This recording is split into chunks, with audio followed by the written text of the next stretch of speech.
Good morning. Good morning. In the tradition of the Metacenter, I say, Klaktiv Moraga, or peace be unto you.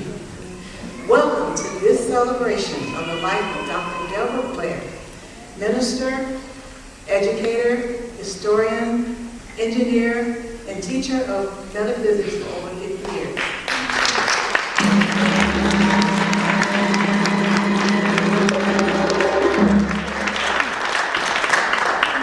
This morning we come here to reflect and honor the life of someone who has provided information to thousands of people throughout the world and has never been taught in any school. And his lectures have imparted eye-opening wisdom to all who have sought out the knowledge, answers to the hidden mysteries and histories of life. The hidden connection that those who sought out the answers have always felt missing in their lives.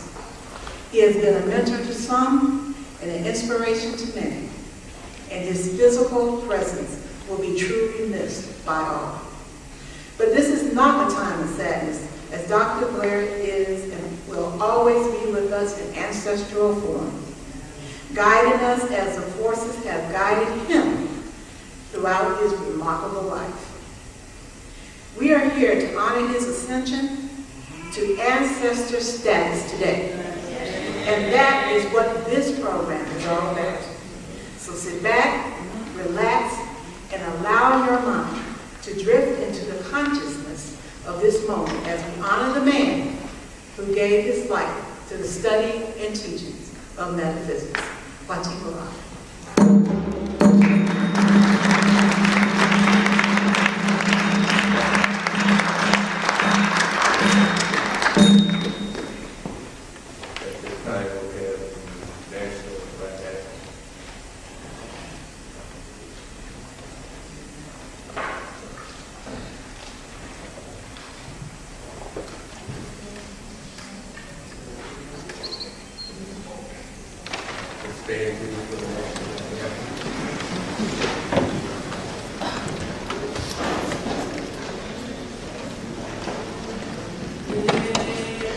Lift every voice and sing till earth and heaven ring. Ring with the harmony of liberty. Let our rejoicing rise high as the listening sky. Let it resound loud as the rolling sea. Sing a song full of the faith that the dark past has taught us. Sing a song full of the hope that the present has brought. Facing the rising sun of our new day begun. Let us march on till victory is won. Thank you.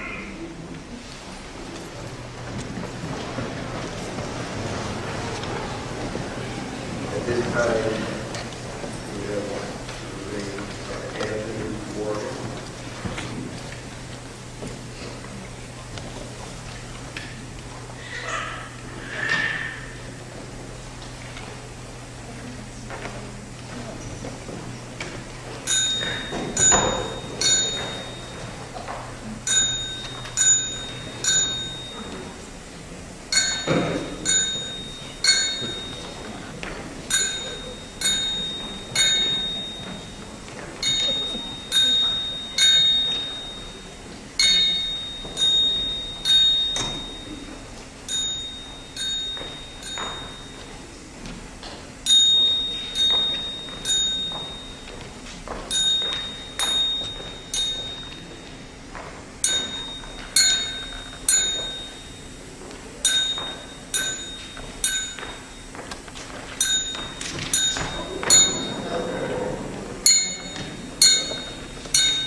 And now, Kaviz Harris will do the libation ceremony.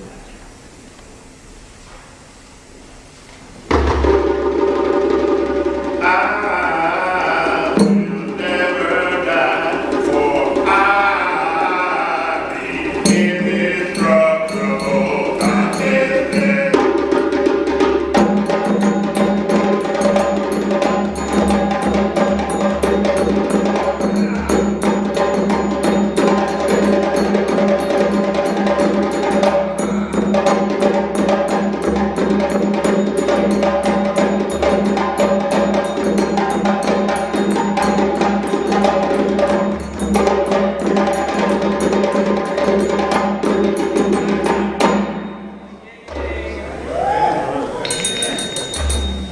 Before I utter another word or speak to this gathering, I would like to seek permission from my elders that are assembled here today, if I may have permission to speak. That's it. For those who may be wondering what was that all about, we as an African community must always take advantage of teachable moments. One thing we do not do is play with eldership. And when we seek permission to speak, it's just so that the elders can give us proper instruction, proper understanding, wisdom, and knowledge. Now, had my elders told me no, I would have just simply kept my mouth shut. Because one thing I've learned long enough being on this planet is that you do not disrespect your elders. But I would seek immediate counsel with that group of elders to ask them, what is it that I can do next time? And when I'm given the task to speak, that you will grant me permission. So the teaching is always intergenerational. I've been asked to perform this ritual of libation, a ritual that is as ancient as we are as an ancient people. It is a ritual that is participatory. It is a ritual that has survived the Middle Passage. And if you want clarification, just go to technology and look at Boys in the Hoods, Cooley High, and you will see them pouring drinks for those that are not here. More of Africa has survived than we have dared to reclaim. This is a moment tonight to reclaim our bird of passage in the spirit of Sankofa. And so I will pour this drink, and particularly in this vessel I have put water. There are times when we pour drinks that it may not be water, because we may need something very strong to bring about the strong response that we're desiring. But today, my beloved brother, who is ascended to ancestorship, I would like to offer him a full drink, a refreshing drink. And so, if you're of a Yoruba understanding and I pour the drink, you may say Ashe. If you have a Kemetic understanding, you may say Hotel. If you're a brother or sister that's feeling that Bantu that's in you that just won't let go, you might say Yebo. If you're just a brother and sister in the struggle and you feeling what Brother Kwesi is up here doing, just shout out, right on! Because it's all good.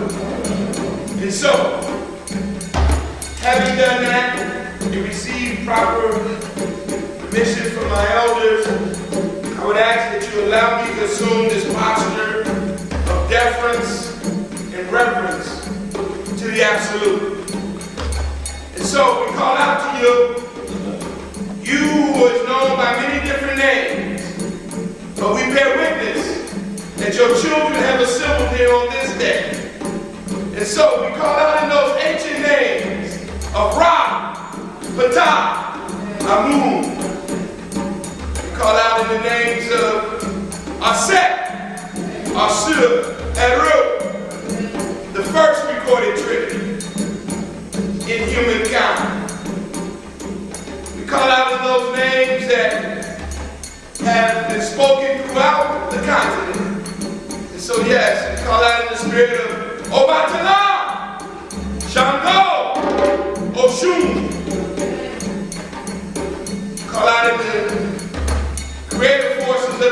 Doris, Odukomo, Triadukomo, Obade. Call out to those names of Kwame Yakobon, the most ancient manifestation of the ancient ancestors. We call out in the name of Jiyame, the God force of the universe. We call out in the names that have come down throughout the times. And so yes, we call out in the names of Yahweh, Allah, Jehovah, the Christ. We bear witness that your children have assembled in on this day. Let our words be like arrows dipped in honey, that when they find their way to our heart, that they bring great joy, they bring compassion, they bring great love and light. And so, you ancestors, you whose names we do not know, but we know you existed, because each and every one of us in this room is some manifestation of some great African that walked upon the continent of over 40,000 generations ago. So we love you, ancestors. We beckon you as you reach for us with your outstretched arms from beneath the Atlantic Ocean, begging us to reclaim our bird of passage in the spirit of Sankofa. Sankofa! Sankofa! Come, great ancestors, have your drink, as we all say in full libation. We call for those ancestors who we do know, because you have left the perfect examples of womanhood and manhood down through the annals of time. We beckon you on this day, Metaphysician. Come, you, the first recorded female fable. Come have your drink with us today. Ya Asantawa, you great queen mother who said to the men, if you men will not fight, then we women will fight. We call forth the spirit of Nzinga. Come, you warrior queen. We call forth the names of Tutmosis, Bianca, you great African leaders. We call forth down through the annals of times of Cecilia Fatima and Mukma, Zuni, yes you Zuni, who gave us the first free independent nation in the Western Hemisphere before there was a 13 colonies. Palmares lives on as a Quilombo. We call forth you Zuni.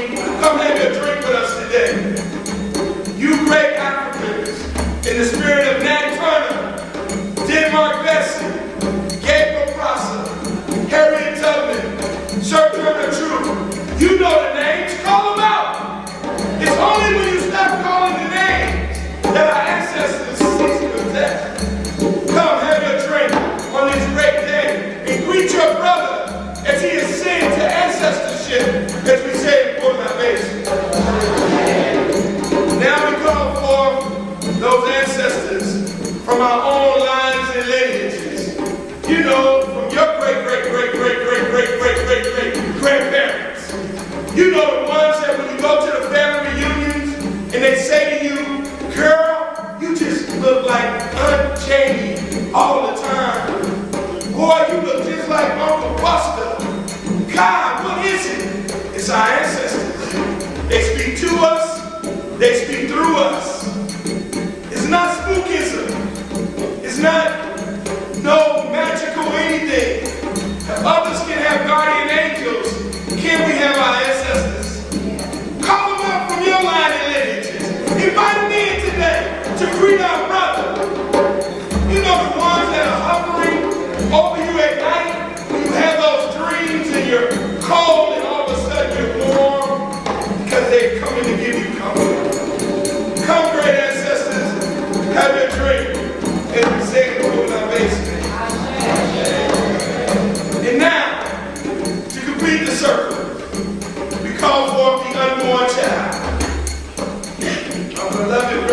Jill has brought us the most recent ancestor today.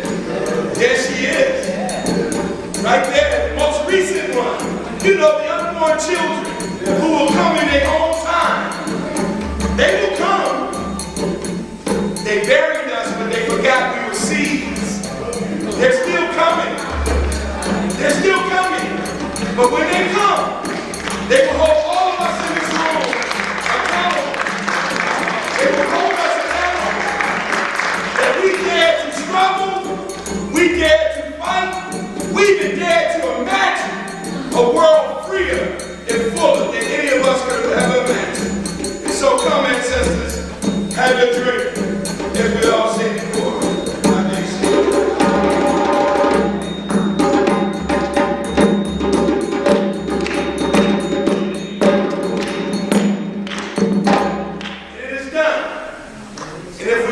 Truly believe in our hearts that we are an African people, that everything we've uttered here today will manifest itself. See, among our brothers and sisters in my land, we have a sacred word among the Dogon brothers and sisters called the Nomo. The Nomo. Sacred speech. It's no different than Muddy and Papa down in Mississippi, West Virginia, Georgia, wherever.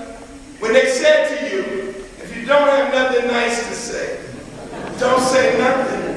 They were transferring African wisdom at that time because they knew that the power of life and death was in the tongue.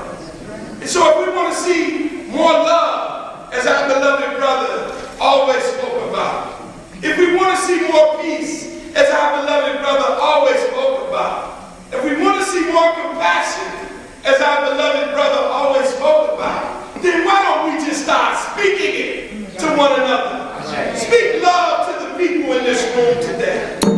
Infect yourselves with it that you take it back out into our communities. And we will see the manifestation of everything that he dared to imagine, he dared to dream, he dared to believe manifest itself. Because within us is the capacity to do great things. Asante Sana, Adasi, thank you very much.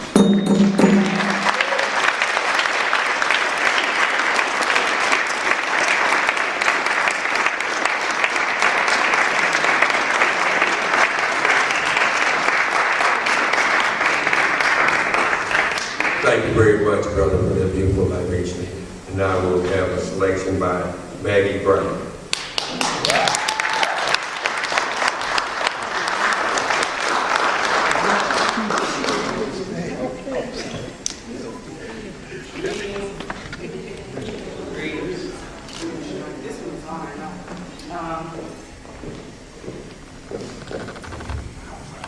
Thank you very much. Greetings. It's an honor to be here to celebrate the life of Brother Blair, Dr. Delbert Blair. When I was very young, my older sister, Anthem Brown, she had this copper pyramid that a couple of them actually that she would meditate with that Brother Blair made for her. And one time when Daddy was doing a play called In the Beginning, my sister Anthem played the Lord. She played God. She played the Lord, and she would, when the scene would start, she would be sitting there with her copper pyramid on her head before she started her dialogue. And I had an opportunity to be a part of a couple of prayer circles at the house as well in recent years, thanks to Brother Salil. So I'm very grateful for that, for an early part of my life to interact with him. And then what? Where's our right? I saw you earlier. There you are. Okay, darling. Yeah. Remember you in the band and everything in Kenwood? Yeah.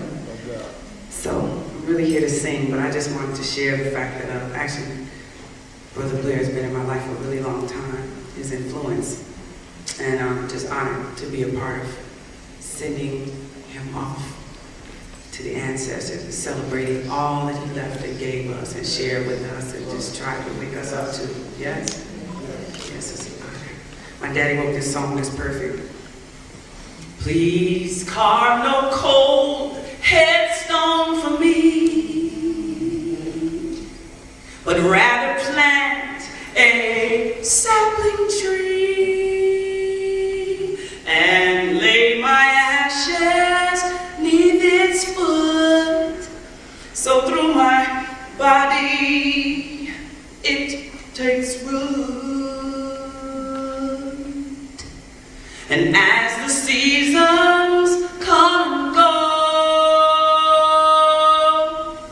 my monument and I will grow. Wave bright green flags at summer skies and harbor birds who have imbibed. We'll bronze each autumn, bloom with spring, and wear the white coats winters bring. The tree I marry with my dust will husband me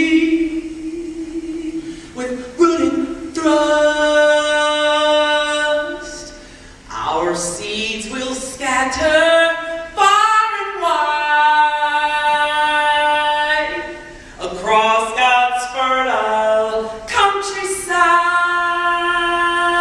and soon an arbor family will share our immortality.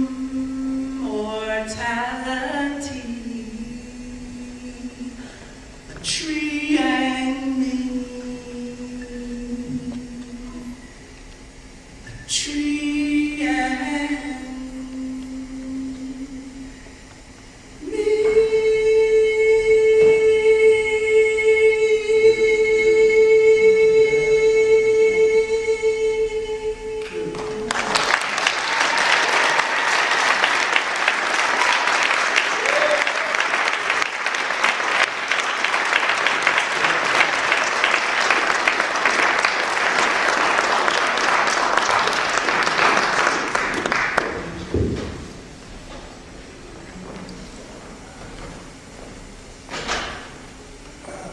At this time, we're ready for our speakers. And the first speaker may come up. They don't have to be in alphabetical order.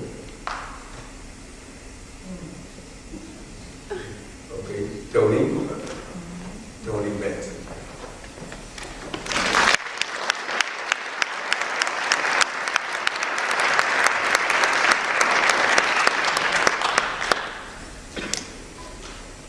Hello, everyone. All right, so pretty much if you turn to the back of your program, I'm just going to read off something that was written for Dr. Blair. Dr. Delbert Blair is and was a friend, a teacher, a symbolic father to not only myself, but many worldwide, no matter their age nor race. The information he provided to the masses transcended the times, whether it be melanated history or his encounter with extraterrestrials. As part of life, we all are going to leave here sometime. Only regret is I wish I could have spent even more of mine with him.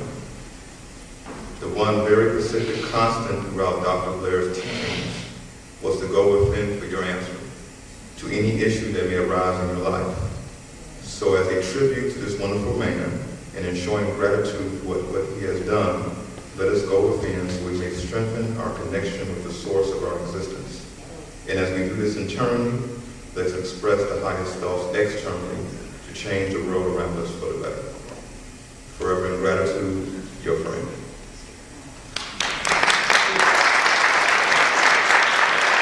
The Metacenter, for over 60 years, has been a space where you can freely research, learn, and share with others about whatever may interest you. Free classes where many are learning about science, AI, engineering, metaphysics, wellness, and more. Here, you'll find many supplements for your well-being, such as monatomic gold powder, which was allegedly used by the pharaohs of ancient Egypt. We are also the largest herb supplier in Chicagoland, with over 70 organic wildcrafted herbs, mushrooms, roots, barks, berries, fruits, and leaves, which have been used for thousands of years for a variety of purposes. We thank you for your continued support. To learn more, visit us at metacenterchicago.com or give us a call at 708-668-4909.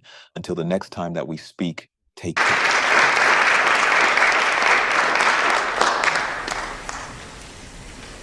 Next person to speak.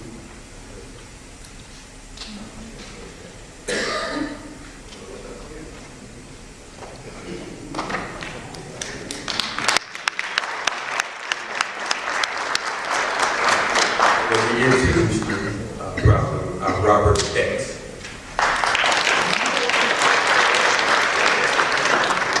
Hotel family. Wow, y'all lying. Y'all lying. You know Robert X has never accepted applause in 35 years of researching and lecturing out here. And if you're going to put your hands together in memory of one of the baddest researchers that ever graced our presence.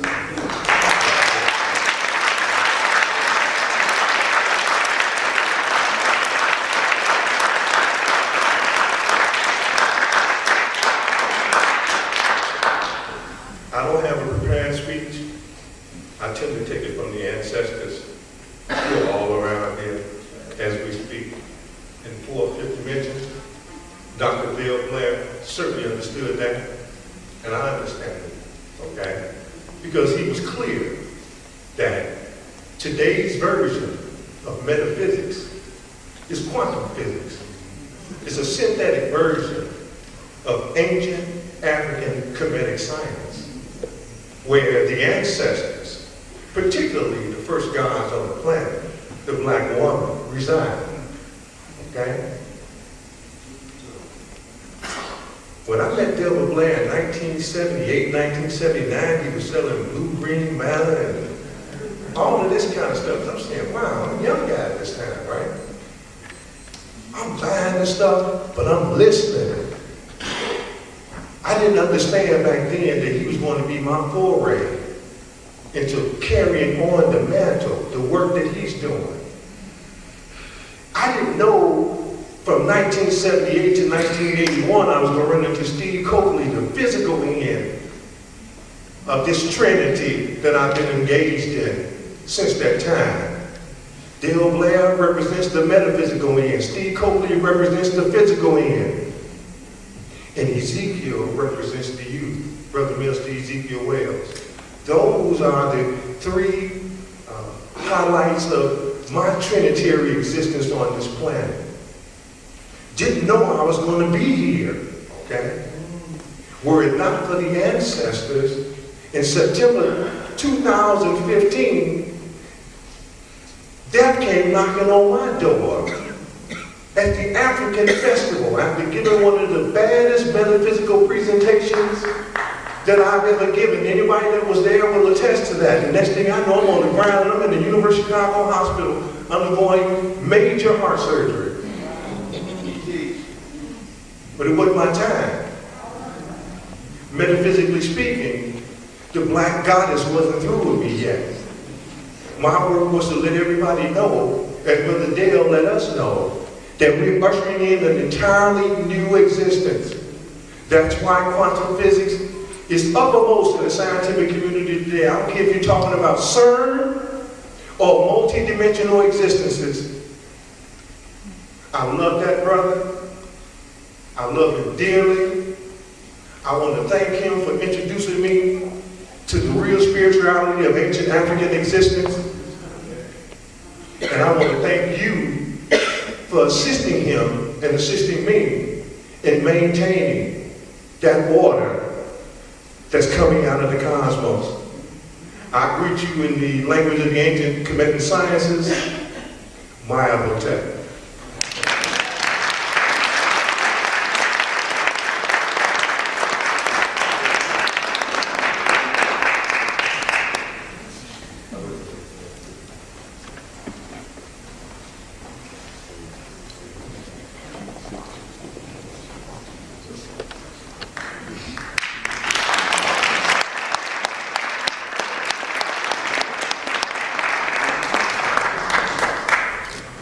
It's my proud pleasure to introduce to you Walter Williams. Give him a round.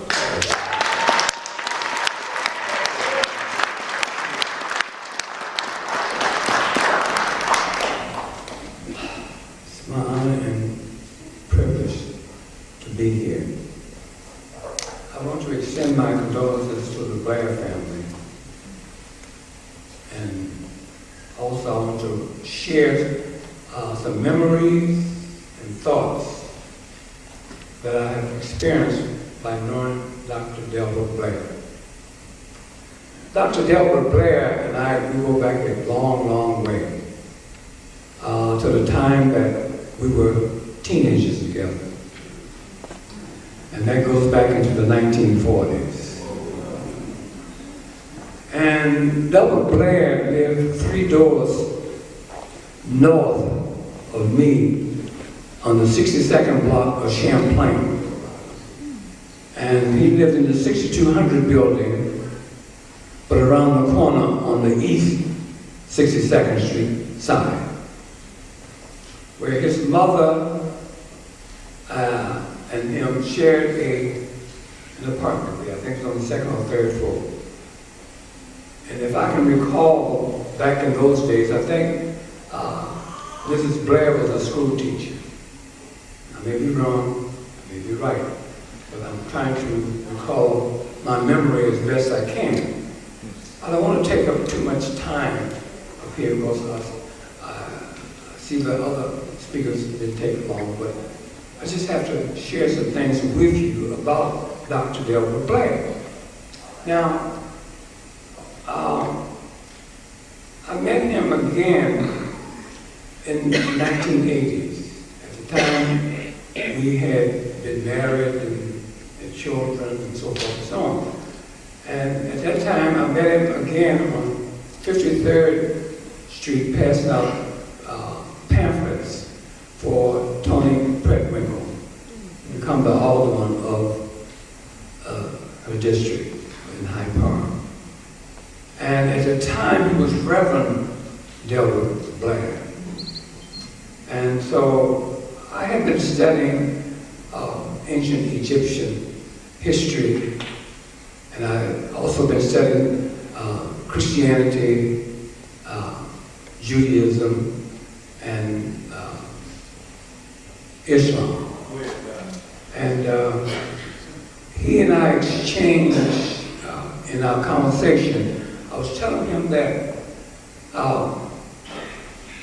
I had discovered something in my research, and the thing that I thought he should know, that I discovered that there was no man that would walk the earth in human form by the name of Jesus Christ. And he said, wow. He said, that's deep. I said, well, I said, there it is. So I thought that was going to rattle him. But you know, Delbert was a very cool character because he was a deep thinker. And deep thinkers don't get rattled. At least you don't know it though. But, yeah. But anyway, we exchanged phone numbers, and he would call me on the phone. We would talk for hours about ancient history, ancient Egypt, religion, so forth and so on. He was doing at that time a lot of talk radio shows. So he would call me up and bounce things off of me, and I'll bounce things back at him, and so forth and so on. But he was the one that first offered me a platform to speak. I never did any public speaking. I had never done any public speaking until he invited me to, of all things, a church. He said, I'm giving a lecture, and I'd like for you to be my keynote speaker. I said, well, where's it going to be? He said, it's going to be named a church, some kind of Baptist church. I said, well, hey, you trying to get me hurt? I said, you know what I'm going to say? I'm going to go in there and say there's never been a man who walked the earth in human form by the name of Jesus Christ. I said, now how is that going to fit with the minister and his congregation? He said, well, the minister is cool, and he won't be speaking before his congregation. He'll be speaking before people who follow my teaching. I said, oh, okay, that made me feel a little better anyway. So I got to the church, and he introduced me to Reverend Brown. And Reverend, I told him, I said, Reverend, I don't know if Delbert told you, but I am going to talk about know Jesus Christ. He said, well, that's what you want to talk about. It's okay with me. I said, okay, fine. So anyway, he gave me my first platform to speak, and that was around 1985, 86, somewhere in that area. And then he invited me here in this building to speak to his class.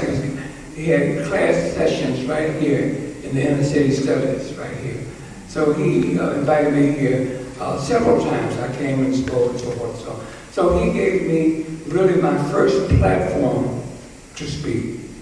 And I appreciate that. I love the brother, and we had, and I had great admiration for him and still do. And the next time I met him, it was in Atlanta, Georgia, at the Masters Conference. He was there, I was there, Osborne Quasi, Dick Gregory, and others were there. It was about 14 of us, Phil Valentine, and so forth. So we had a very good interchange and had a good time.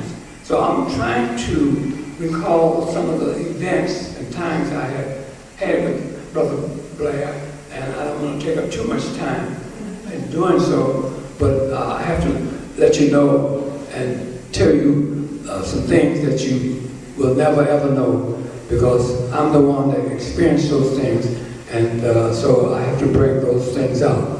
So moving forward, in 1990, I opened up an ancient Egyptian museum at 3849 Southeastern Avenue.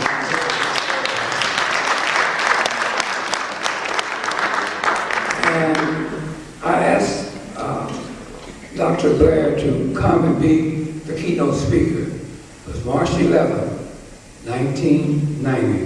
The temperature was 75 degrees, sun was shining bright, and people we had over 450 people come that day, come into that museum. So he was the keynote speaker, and that's an event I'd like to share with you, because a lot of us don't know that, because back then, it's been quite some time ago, but 26 years ago. So, and I want to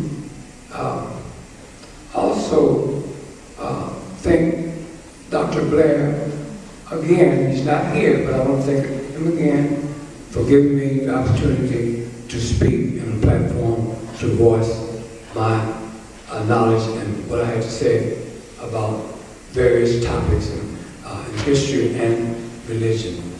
May I protest and thank you so much.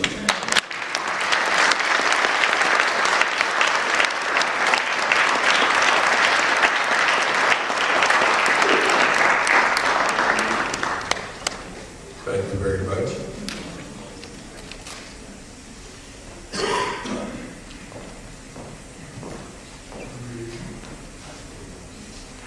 The next speaker come forward, please.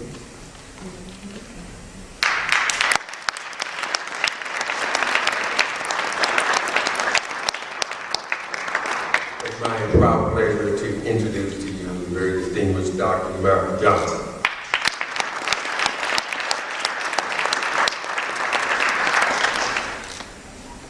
About a year ago, almost to the day, we were in New York City to bury Dr. Yusuf Ben-Yakin. And a few weeks ago, I was in Washington, D.C. for a spiritual ascension program for Dr. Francis Cress Welsing. And so today, we memorialize scholar, warrior, ancestor, and Dr. Delbert Blair. I don't think it's a coincidence that in one solar return, 365 days, we've lost the trinity of our greatest scholars. In the Yoruba tradition of Ifa, the year of 2016 is considered the year of the ancestors, which makes a lot of sense because when you add up the digits of 2016, you get 9, which is the number of the ancestors. I say all that to say that those of us who are still here have an obligation to continue their works and their legacies. I think Dr. Blair is unique amongst the ancestors, and he was unique amongst the scholars because although he was trained as an engineer, which is a very logical and practical profession, he actually specialized in metaphysics, which actually takes a different type of form of study and practice. I think that he was unheralded. I think that he really didn't get his just due. I think that his name should be more well known than what it is, and more importantly, his works. And I think that although he has transitioned, those of us who are left behind still have the opportunity to give him the respect and give his works the light that they deserve. Not for ego purposes, not just for remembrance sake, but we have to recognize that suicide for African people is on the rise. Just the other day, I received a phone call about someone who I attended school with who had to be rushed to the hospital because he attempted to take his own life. I remember working in a school where in 1 year, 3 or 4 boys took their own lives. One killed himself because of peer pressure. A second because his girlfriend had gotten an abortion and he wanted the child. And a third because his father had verbally abused him to the point that he decided he could get more peace in death than he ever could achieve in life. So I think the works of Dr. Blair, metaphysically, spiritually, psychologically, emotionally, might be more important now than they even were in his lifetime. My training is in psychology. I'm a psychologist, and I specialize in special education, and I specialize in ADHD, and I specialize in the learning disability. And I think a lot of Dr. Blair's work would serve the field of psychology tremendously. I think a lot of what he taught would help us eradicate the so-called ADHD, which I refer to as ain't no daddy at home disorder.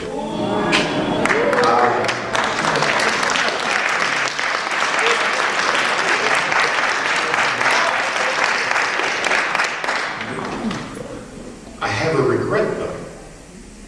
Multiple times over the past few years, those who were around Dr. Blair and worked with him attempted to get the two of us to connect. And every time I would come to Chicago, I would say, we have to make this happen. But of course, Chicago was one of my favorite cities. And so when I come here, things tend to happen and I get distracted and sidetracked. So I never had an opportunity to meet the great ancestor in the flesh. But you can rest assured, I'm going to meet him in the afterlife. And that I'm going to study his works now. Because many of my greatest teachers I've never met. Dr. Amos Wilson, I never met him, but he's one of my greatest teachers. His Excellency, the Provisional President of Africa, the Right Honorable Marcus Messiah Garvey, I never met him, but he's taught me. Dr. John Henry Clark, I never met him. So I don't believe that you actually have to know someone in the flesh to benefit from their wisdom. And so it is now my responsibility to study Dr. Blair more now and include his work in my work. as I worked towards building the Frederick Douglass and Marcus Garvey Academy, I had an obligation to make sure his science is included amongst the other sciences that we do.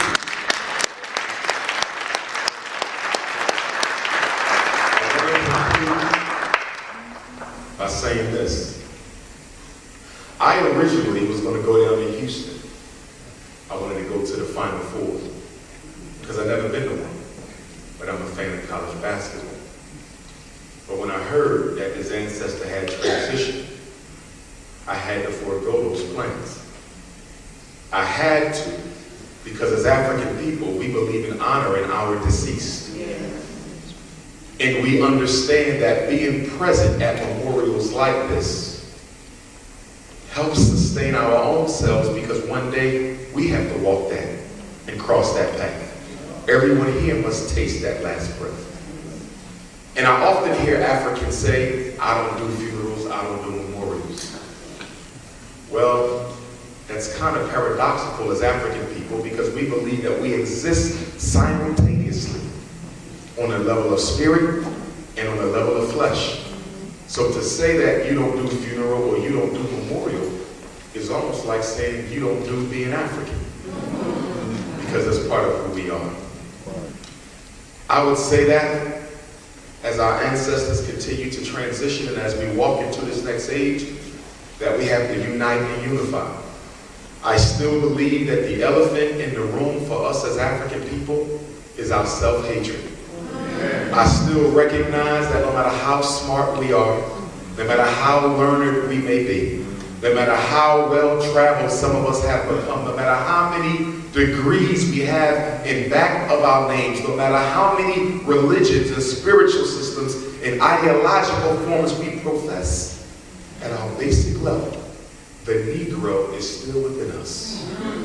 And until we crucify that Negro, until we exercise the demon of white supremacy within our flesh, I don't think we'll ever overcome this until we handle that. Now, we all know racism, white supremacy is our greatest obstacle, but we are its #1 accomplice.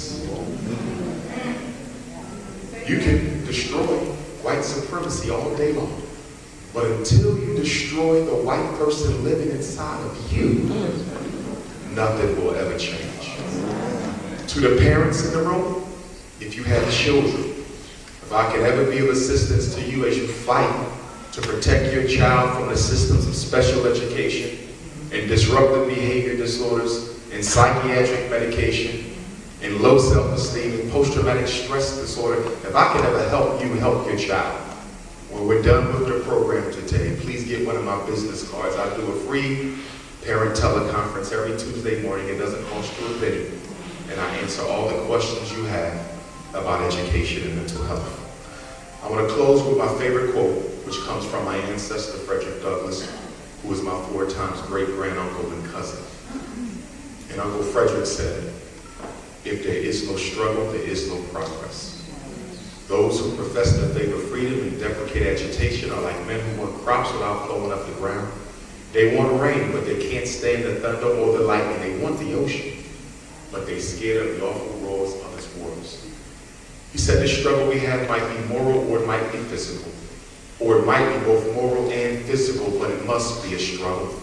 He said, for 20 years I prayed on my knees to God for freedom, but the good Lord gave me no freedom until I got up off my knees and started praying with my feet. He said, if you want respect from white people, why do you look for pity? The man who pities you will never respect you. And the man who respects you has no need for pity. He said, but most of all, remember that power concedes nothing without a demand. It never did, and it never will. As Dr. Blair begins his 40-day ascension to the realm of the Orun, the ancestors, to meet the Agungun, I ask that my own personal ancestors greet him well. I ask that Father Belly and Mama Selah greet him well. I ask that Grandma Jenny and Grandma Betsy greet him well. I ask that Grandpa Isaac greet him well, Grandpa Stephen, Grandma Caroline, Grandpa George, Grandma Annie, Grandma Caroline, Grandma Vivian, Grandpa Cicero, Grandpa James Johnson.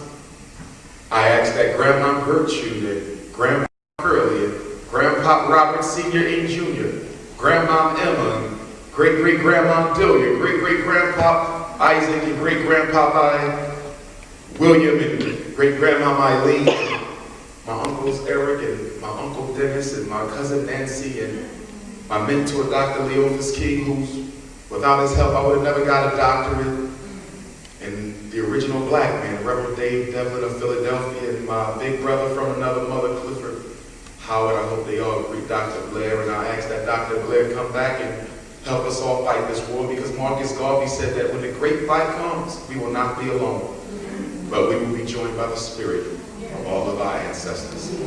My condolences to the family of Dr. Delbert Blair, and let us continue to fight. Ashe.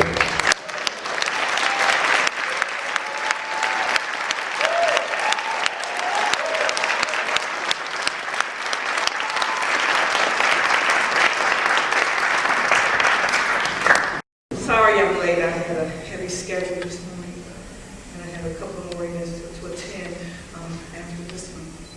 But I had to come by here to give my condolences to the family of Dr. Blair.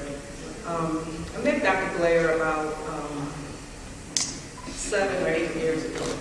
And I heard him on WMLE on Cliff Kelly's show. He was talking about the UFOs and talking about metaphysical. What is he? I knew about UFOs, but metaphysical. And so I would grab my pad of paper, my pen, and I started taking notes so that after he got off the air, I'd Google everything and try to learn what was really speaking on, And so went to his web page and okay. And so there was a phone number, and I called him up. He said, well, come on over. I said, come over where, Dr. Blair? Because at first I did not know he was here in Chicago. And he said, come over. So he gave me the address, and I went over to the house. And it's like, it was so much information I learned, It just soaked it all up, And he said, as an elected official, you're gonna have to be careful out there. He said, with this information you got, girl, you better be careful. And I said, what are you talking about, Dr. Blair? So he started talking about the spirit, and you know how Dr. Blair was. He started connecting the dots and making you think, And he said, but you're going to be okay. He said, because you don't know it right now, but you got some skills too. You're metaphysical. You got, you know how to. Anyway, he said you're protected, Senator Hunter. He said, whatever you do, you are protected. You're going to be all right, And I said, okay, Dr. Blair, So he actually helped me to adjust in my position as a state senator, because I've been a state senator for 13 years at Groupers Projects.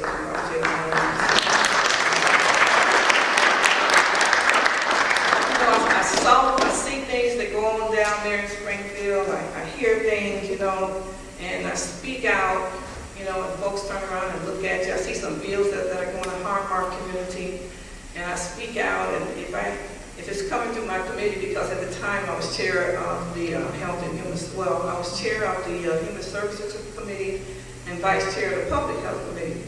And so when I saw bills that were very punitive and mean-spirited and was going to really hurt our community, I'd step in and I'd stop the bill, And so folks, I got a couple of folks who were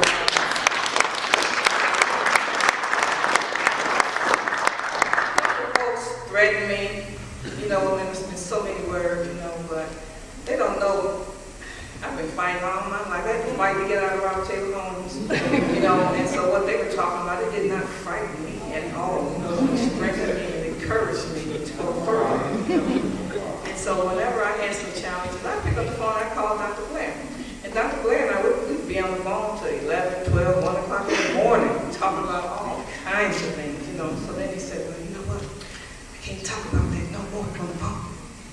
I started telling him about my cell phone, how my cell phone kept acting up, and people would send me a text message, and message, people say, well, why did you come to this meeting? I said, what meeting? Or the emails and stuff. And I said, well, I didn't get anything. And I guess people thought I was lying or something. And then about 2 weeks, 3 weeks, a month later, they pop into my cell phone, And some of them, I just never received the information, So I missed a lot of meetings and other different kinds of functions, But he said, well, just be careful, Senator, because, somebody probably grabbed it and read it a little and thought you should get it and then give it to you. I said, well, obviously so, So he made me aware of a number of things in my surrounding, and I'm much more spiritually based now, And, we started talking about metaphysical and the spirit and some other things, A lot of folks are not into that. They don't want to hear that stuff, And so I can't talk to my family. Well, it's one uncle in Arkansas who knows about Dr. Blair, who knew about Dr. Blair. And so he and I would have conversations, but other than that, he's the only family member I have that I can really have a conversation. Can't have this kind of conversation about the subject matter with my friends, for sure, but they think I'm nuts anyway. And so there are only a certain amount of folks that I can have a conversation with, right, Dr. Chen? And so, I just go on, and, so you just have to learn how to balance the information that you have and, how to use it to your advantage and to your community advantage in order for you to survive and in order for your family and your friends and your communities to survive. And so, I'm going to really, really miss Dr. Blair. I really, really am. I was helping him on some other personal issues that he had over the years and intervened on a number of issues for him and got a lot of folks in Springfield involved in some things, and I'm just going to miss him. So I just have to come by and say thank you, family, for allowing Dr. Blair to be here with us on this earth plane. So thank you very much, and God bless you.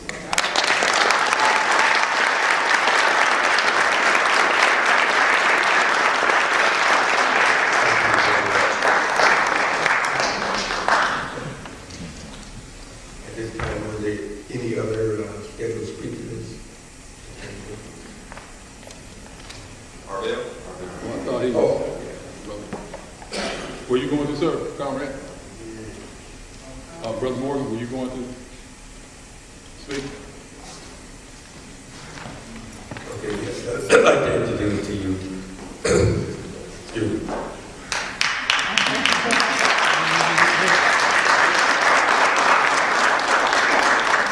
Vortex family.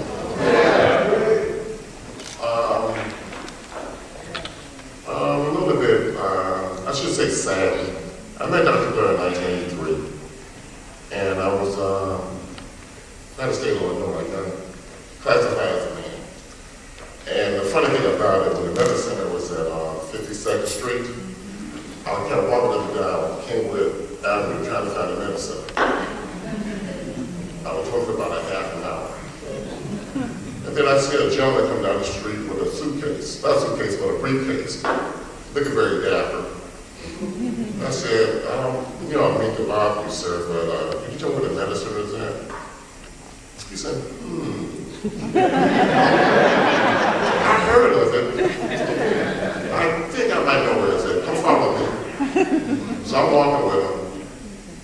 And so we made like a left-hand turn, I believe, on Kingwood. And he said, I think it's in this building, and go downstairs. He went upstairs. So I said, I'm sitting down there and wait for class to begin, whatever. And then he appeared. So I look at it as being fate. First and foremost, my condolences to the family. Also, too, I think it's very necessary that we should be mindful with our elders that I bow in front of you all, and also the remains of Dr. Blair, because we need to honor our ancestors.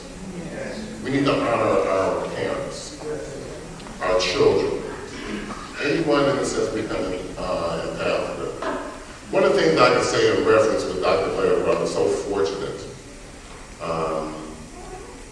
My middle name is Blair, so there's no coincidence. Same with I always noticing, as far as my life is concerned, there's individuals in my life who have been born on the 13th day. I found out 7 years ago that Dr. Blair was born on the 13th day. So there's no coincidence. But what I found so interesting as the hearing has elapsed,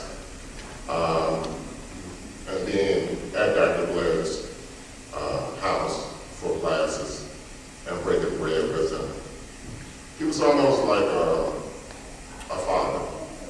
Because over the years, as I was a young man and spending time with him, he always instilled responsibility. He always instilled in the sense to be well-mannered, well-groomed, well-spoken. And those are the things in the sense I see as far and few between with our younger generation. What I would like to say in a sense in reference with Dr. Blair, I want to say that since that he's a man of your own heart, because in a sense, he walked the path. He did the groundwork for us, for his students. Also, too, in a sense, there's a lot of things that we probably don't know about things that he went through, of speaking against Christianity, or in a sense, talking about kinetic teachings, everything like that. But one of the things, in a sense, that I do miss about him, and it took me 35-some years to really to grasp, and I had a chance to go out with Angie, who was in Willow Springs, and they invited me to go out to go ballroom dance. It's totally different than stepping. And since I now am middle age, what I got from Dr. Blair, and I think a lot of people who really knew him, he really loved life. I mean, he embraced it. And that's one of the things in the sense that I think as a good teacher, that you have to always have your student. We're all down here for a reason. So go ahead about the business of doing what is best for you to do. I was at work this week, and I shed a couple of tears, because where did the years go by so rapidly? Here I was a young man, 20 or 21, I met him. And now he's gone, physically, but not spiritually. So I said all that to say so many words today to the distinguished people that's in the audience, on the stage. I had a chance to really, as they said, to walk with him, to spend time with him, to break bread with him, and also see the challenges and the struggles that he went through in the last 4 or 5 years. But he never spoke negatively. He never really got down on himself, and he always encouraged you, because in a sense, we are the extension of him. So the last thing I would like to say, for time's sake, when I was a young man, watching the television program Kung Fu, I didn't watch it for the martial arts, I watched it for the spiritual insight. When Pai Chai came, when he first meets Master Po, and he walks up to Master Po, and Master Po said something to the fact, well, what's wrong? And he said, you can't see. He said, we're very observant. So he said, well, what is your name? He said, my name is Pai Chai Kane. He said, well, good, Pai Chai Kane. He said, I will call you Grasshopper. He said, Grasshopper? He said, why would you call me Grasshopper? He said, don't you hear the grasshopper at your feet? And he looked down and said, sir, how did you know a grasshopper was at my feet? He says, not for me not to know there was a grasshopper at your feet. It's not to know that you didn't know there was a grasshopper at your feet. So I felt like I'm a grasshopper because at the age of 20, you think that you know everything. But you don't know everything. And you really can't keep up the fact that you know because you're still at home and don't know the parents' rules, whatever. But the reason I shed a tear because everything came full circle. It was destined for me to meet him. It was destined for me to break bread with him. It was destined for me to spend time with him, his family. to see him in a different light as being a great orator and a great teacher. There's a lot of people I've met being associated with Dr. Chandler. I delivered to your spot, Senator Melvin, 5 times, telling him, this brother here. It's just in the sense that we have to understand that we have a responsibility. There's a lot of things that's on the horizon now. And the things in the sense that he has imparted into us, these are the times in the sense that we need to step forward, to be vocal, and to be seen, and not to settle for anything. And I will say this in reference that I bow to you all, and I bow to everyone here on the stage. Hotel.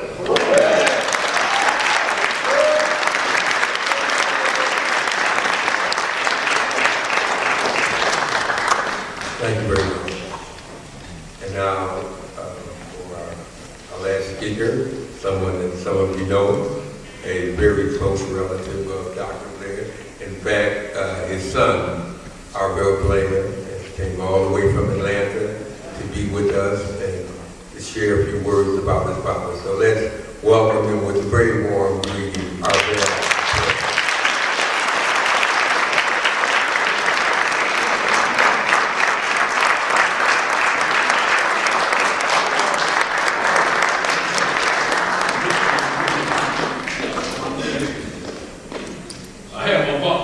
Voice, so I actually don't need a microphone. So it runs in the family. And if you heard my wonderful mother's voice right there, you would know it definitely came from both sides.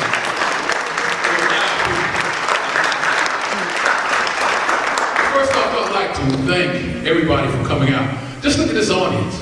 It speaks to my father's life directly. Where are you ever going to get people to come on a Saturday?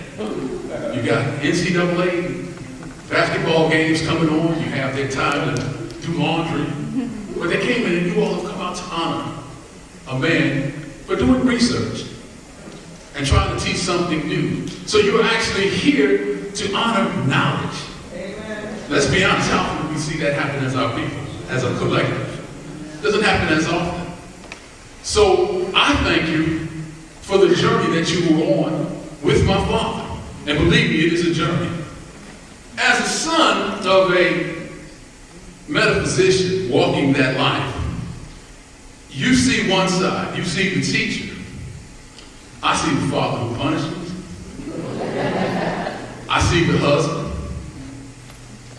I see the stepfather. I see the grandfather. So I got to see the whole journey and all these interesting aspects of it. I would say this. One thing my father always said that I'm sure Bob's going to reiterate. All of you all heard him say, there is no truth until you decide what truth is. Now you all have one way that you probably interpreted that. You're like, yeah, that's very knowledgeable. But as a son, when I got in trouble, I had a different slant on all of that. Arvell, who broke the table? Well, there's no truth until you decide what you think. Now you see a broken table and see that it's only the dog, my brother, and myself. Your truth might be that I might be like a candidate who broke that. But my truth is, I have no idea. And I was suspecting it would be the dog because the dog has wood chips around his mouth. So my truth is a dog, man. That's not what I meant, Arvell. Well, that's what he said, your own truth. Remember, your own truth. That's my truth. But I mentioned that to say how each of you here know my father depends on the journey you're on personally. And each of your truths are different. Some of your truths picked up my father from a spiritual perspective.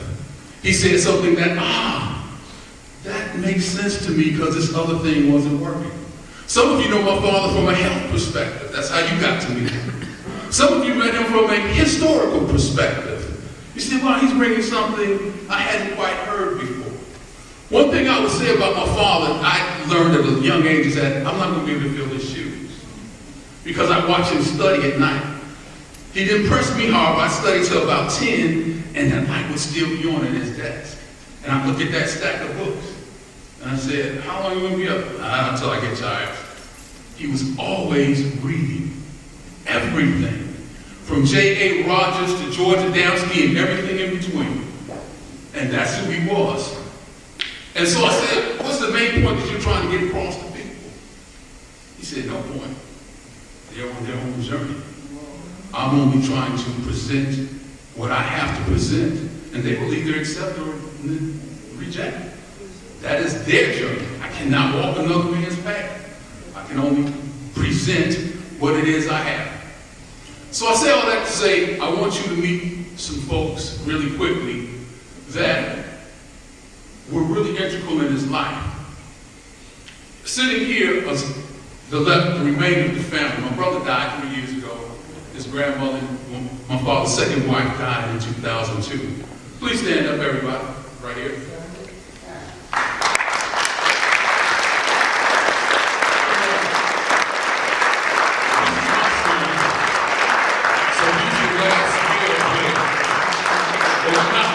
Hopefully he'll have a son or two, but he's the last one with the Blair name. So this is Bronson Blair, my son.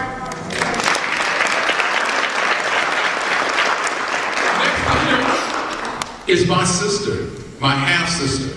Now, I haven't seen Tayana. She's now Miss Julia Copeland in 35 years.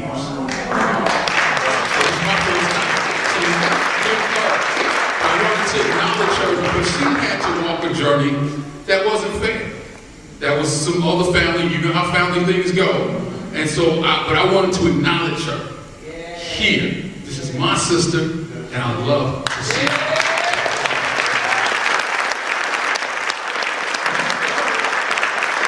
I'm going to be my nephews. Now, officially we are in blood, but Angie is the second wife of my father. And he loved her mother like life itself. And so her children are now, I consider them my nephews. So don't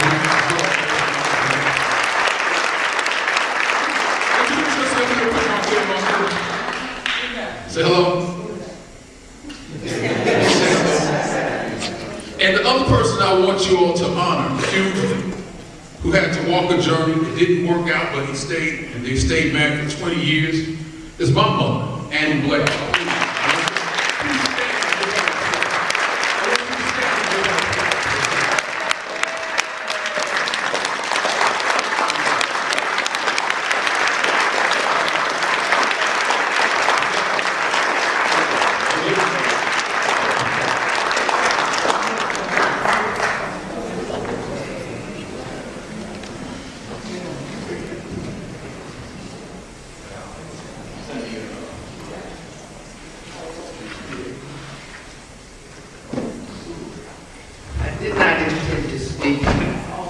This is not my affair, and I was taught that you don't intrude on other people's affairs. First of all, I want to honor the people who gave this affair. That's a wonderful tribute to Delbert. And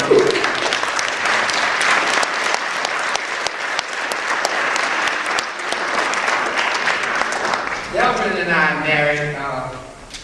Professor Williams talked about this living on 62nd Street. Delbert and I married, didn't even have anywhere to go except his mama's house on 62nd Street.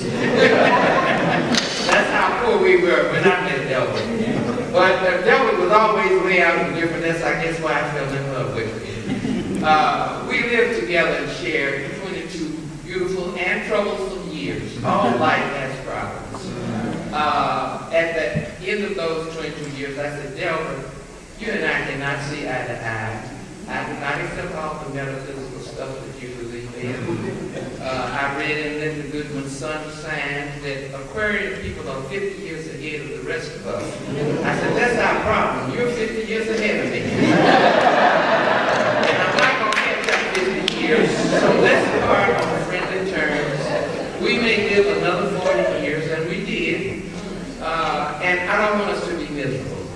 So I have only good things to say about Delbert. Of course, there were some horrible things that he and I thought happened in our lives.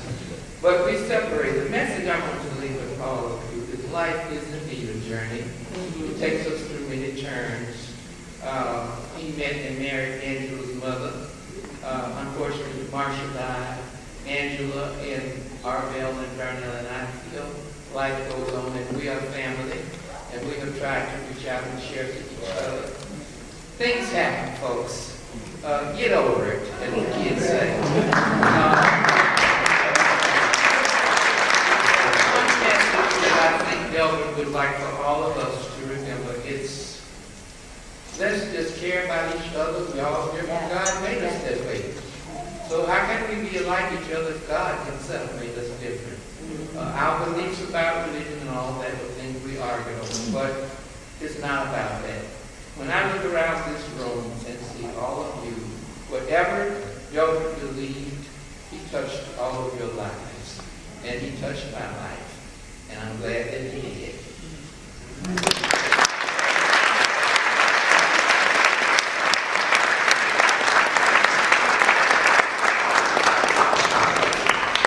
I'm going to make this brief. I'm going to try to wrap it up before we bring Bob to give the final word on it.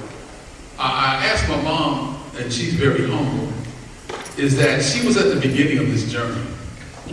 And I watched the sacrifices that she would have to sometimes supplement, because when you're a metaphysician and trying to break a new idea to our African people, it's not an easy task. And my father said one thing, he told me, he said, Already you can always tell if a person respects you in America, they'll do one or two things. They'll give you money for your time, or they will give of themselves their time. You all are giving of yourselves your time today, so I know how much he really meant to you. We seriously appreciate that. But like I was saying, the part that you all didn't see on the journey, I'm trying to make this real fast in my mind because it's some funny stuff. When he first started his radio show, I don't know how many of you remember, he had a show called Metaphysics Speaks. And during Metaphysics Speaks, I used to go out there. He interviewed Curtis Mayfield, he interviewed Reverend Farrakhan, he interviewed Jesse Jackson, all the, Chicago sons that you know. He also, the Maggie was such a interesting to see the evolution of a circle. Maggie, who sung, she and I went to high school, we're a year apart. So we went to high school, but he interviewed her father, Oscar Brown. Let's give him a round of applause.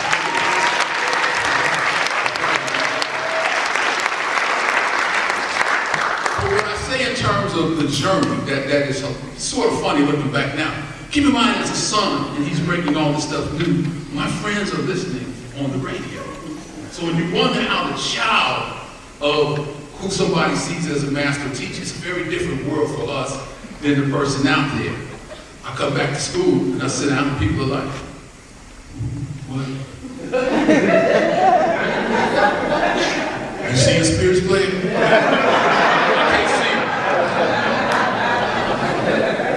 Hey man, are you folks coming to get us? Are they coming to get us now?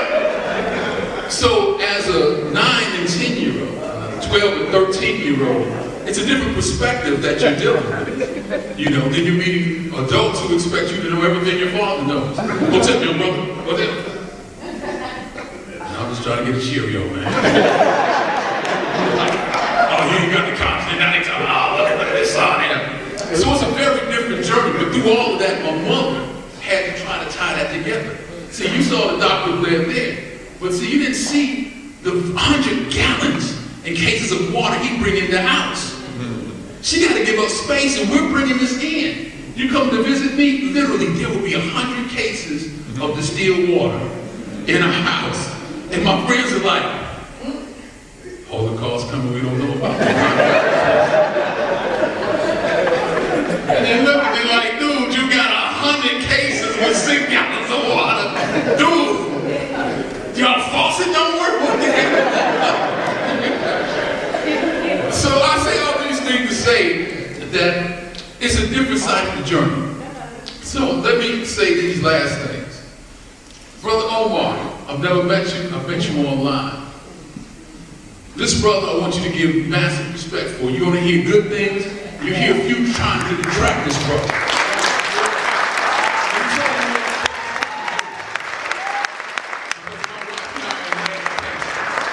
He is actually trying to embrace our youth who are on a constant battle. This school system, I don't give a damn what city you live in. Every black child is in a battle if he's in a public school system. This brother is one of the foremost speakers to try to save our youth. He's trying to open a school. I want you to think about this. Go to his page. He's been asking for donations. He's not trying to go the charter route where they fund them. Why? Because then they give you the curriculum once they fund you. If we allow the others to fund it, it will not be what his vision is. They will not allow that. His vision, which I totally agree, we never met. He's like, damn, this brother knows something about me. Yes, I do. I watch your videos, my brother. The brother wants to buy the school. What's the name of the school? St. Paul's College. St. Paul's College. Now, this is the thing, though. I totally agree with him on. He said, no, but my students are going to live there 24/7. And this is where he and I are totally on the same. I said, I already knew why. He said, because every time I send them home, they undo everything I just taught them.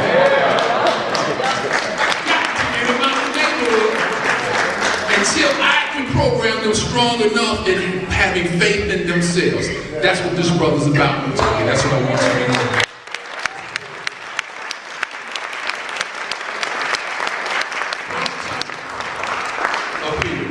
It's sort of like the heir apparent to my father. Now, I'm the son, but he's like my brother because he became my father's son. He took care of him when I could not. He and Angie did everything. I did very little but a phone call from Atlanta. I've been a phone call for the past 2 or 3 years.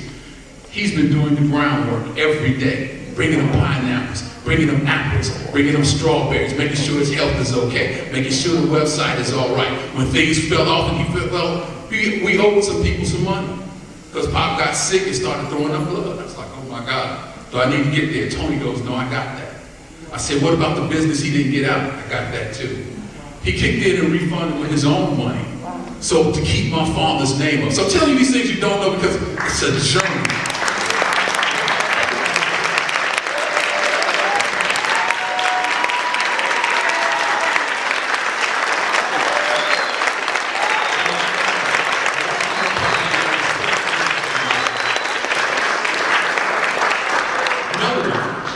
Tried to help my father coordinate things. My father and Tony got together. My father hated technology. My brother and I built him a website. We said, Pop, you need to write. You need to put out the books. He said, well, all you have all the information I have. You have the tapes and write it up. I'm like, but I can't speak with that nuance that you have from having actually done the research. Melody, Tony have been trying to also help him put that together, and I applaud them for that as well. So we really keep it in the necessary. The last thing I want to say, and I won't say that the last because it makes that's what crazy. My father's passing doesn't, but this man here, I've known Bob probably about 44 years. He was who my father cried to that you've been here. The reason tears come to my eye, I can tell y'all this, in August when I came, and as soon as I saw my father, I knew he was gone. I started processing his passing. My father used the bathroom on himself, and there was a track of defecation on the floor. Bob gets some mop and Common and cleans up after my father's ways. He's been doing that for the past 2 years, he and Angela. I only did it for a month. And Angie's been doing it for over 2 years. Now keep in mind, Angie already lost her mom in 2002. So she's been battling someone with cancer for 4 years of her life. That's why she's my sister now. She is the girl.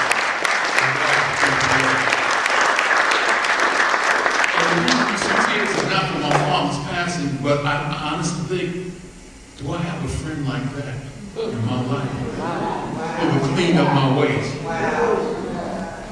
I like to think my children, I would like to think my wife, but in reality, would they really?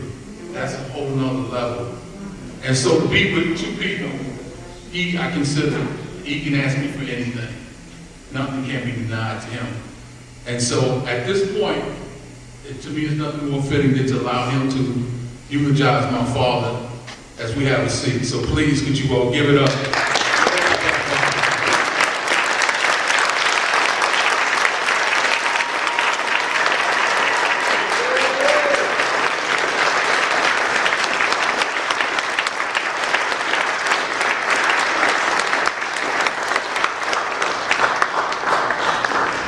Thank you so very much for that, Alberto. That was really well done. As Alberto said, it's been my great privilege to have known Dr. Blair for over 40 years. And a number of times when Dr. Blair and I would talk and converse personally, you know, he and I could get down on a very personal, intimate level.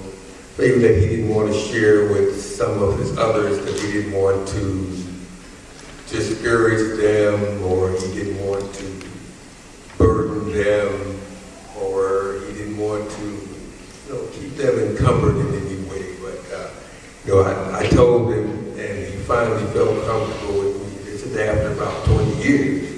That he could talk to me, relax, and open up about how he really felt about things. And it was, as I said before, a great honor when he would say, well, Bob, if I could do all the things that you could do, and had all the abilities that you had, he said, I would be a rich, great man.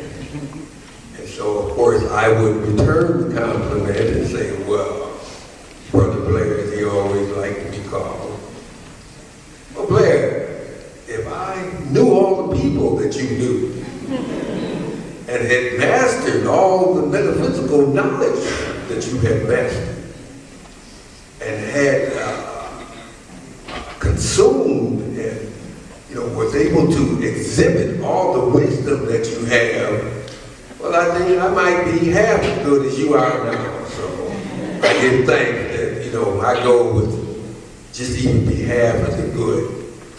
And it was a great privilege and honor to share all that with Brother Blair, as he affectionately liked to be called. And so this time I go back a little bit to one of the first classes we had when I met Dr. Blair. Just to give you a little brief history, the first time when I got a chance to see him, he had an announcement on radio that he was doing something with Black history. And he was talking about 4 or 5 Black presidents. Well, having been a student of history that studied at Kennedy King and Roosevelt University and I majored in history, I never heard anything about any Black presidents. So I said, oh, I got to see this man who's talking about Black presidents. Of course, now, you know, we have President Obama, but some 40 years ago, that was something pretty big to be talking about 4 Black presidents. And so I made my way down to the Y. I don't know, it was somewhere on 51st, Indiana, Michigan, somewhere. I don't even know if it's still there. But I made my way there, and I was my usual lateness self, and I got there about an hour and a half late. So as I descended the stairs, the meeting was down in the basement of the Y, and as I descended the stairs, I saw a lot of people. I said, oh, those people must be coming out. So I can, you know, that's good. And make way so I can get in, you know. But then I come to find out, no, those people, they were not coming out. They were listening to the lecture of Dr. Delbert Blair. I said, wait a minute. You mean there are so many people down there, I couldn't even get down onto the first step. You know, I'm about 3 steps up from the bottom, and then all I see is people all around, and he's around the corner, but I can hear him talking. And so I said, wow, I'm thinking in my mind, wow, I'm not the only one that's interested in Black presidents and Black history. Because when I went to school, of course, in high school, there was no such thing as Black history. There was no such thing, you know, as the Black national anthem, all unheard of. And so to hear someone talking about the greatness of Black people, and then to say that he was going to teach a class in Black history, I said, oh wow, this is really got to be profound. So I stood around and I waited till after class was over, which was about an hour and a half. I had to stand on the stairway, and as people started leaving, I got a chance to get closer to see this great Delbert Blair that people have been talking about. And his voice was so booming and everything, and when I got a chance to see him, his mother was there, taking names and stuff. I got to sign up for this class. And Blair was there. He asked me if I had any questions. And so I had some questions then about out-of-body experiences and things of that nature. But I was so overwhelmed with the content of everything that I had heard about Black history that I said, wow, I don't even know if I should even bring up anything about out-of-body experiences. I don't know if he even deals with that. And he said, oh yes, we deal with that. And a lot more. And he didn't mention the word metaphysics, because at that time my father had dealt in metaphysics, and I was something like Arbel. When you mention metaphysics, oh no, I'm thinking of some physical punishment. Because my father through metaphysics would always know what he did, and like Arbel say, tell the truth. There's no truth. So you decide what truth is. And he already knows the truth. Anything you say can and will be used against you. A very negative, hard, immediate way. Oh well, so. But he dealt with my reservations and everything. He said, well, just come on to the Black history courses. And after that, we'll see if you're ready for some metaphysics. Ready for some metaphysics. So slowly, but slowly, he was able to take and nurture me into Black history so that I was no longer afraid of metaphysics. So I said all that to say that Brother Blair, he wore a number of hats. One of the first lectures, he talked about hats. I don't know, not too many of you are in my age category, but when I was coming up, if you wore two hats, that meant a whooping. You know, people say, well, why?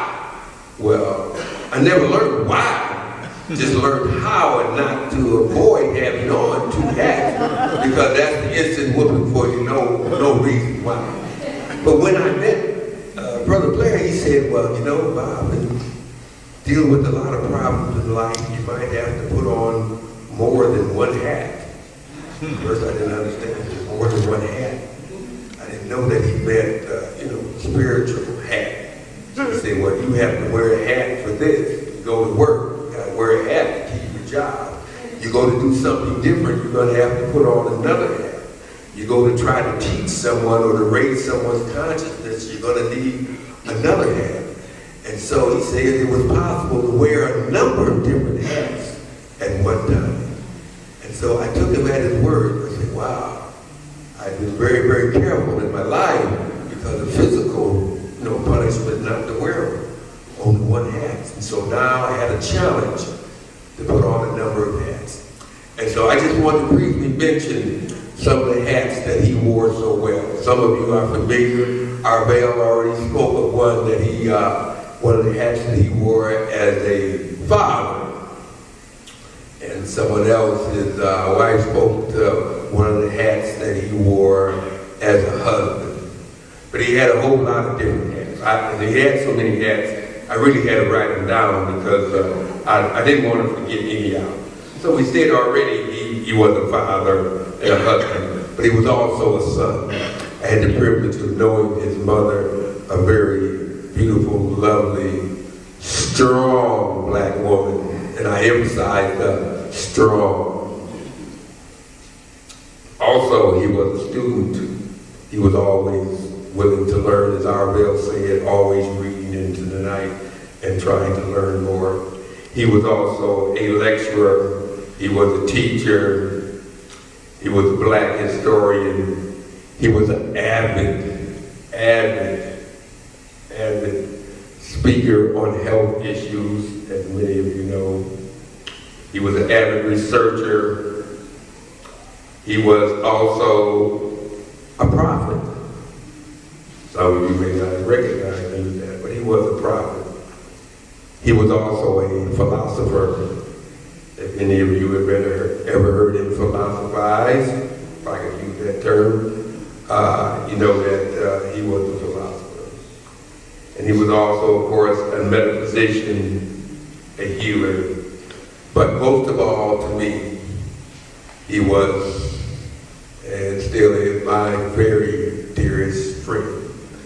And one of the things I'm proudest of is the fact that he called me on a number of occasions when we had conventions and everything, and I didn't think I was going to be mentioned openly. I wasn't.